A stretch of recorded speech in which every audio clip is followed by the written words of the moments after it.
இப்போ வந்து சாமவேத உபாக்கர்மா பிள்ளையார் சதுர்த்தி அன்னைக்கு வரும். ஓகே. அப்புறம் சின்ன இடமா இருந்தது. ஓஹோ.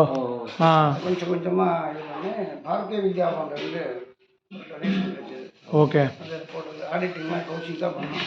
ஓகே.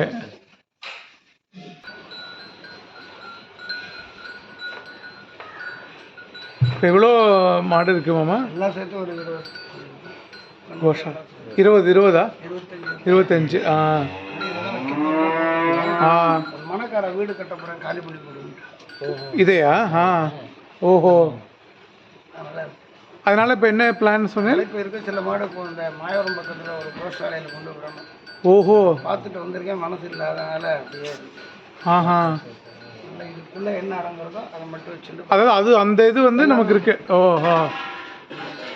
இந்த இடம் இந்த இதை மாத்திரம் வேணுமா? ஓஹோ.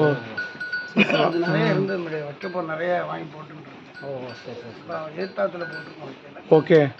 பாதுகாப்பு இல்லை, இது பாதுகாப்பாக இருந்தது. மாடு வேறு எங்கேயும் கட்ட முடியாது. நம்ம கண் பார்வையில் மகாலட்சுமி இருக்கணும். பெரியவா வந்து முன்னாடி வெறும் குப்பை மேடாக தான் இருந்தது. ஓகே. 2005 மணிமண்டபத்தில் பாராயணம்.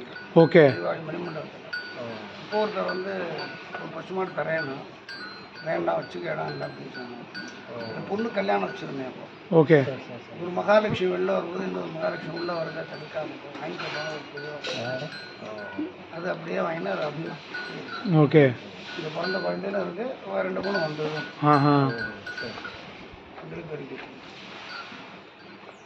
அவனுடைய கஷ்டத்தை அத்தனையும் மகாலட்சுமி தான் வாங்கி இது பண்ணி காப்பாற்ற கொண்டு விடுறதுக்கு மனசு வர மாட்டேங்குது.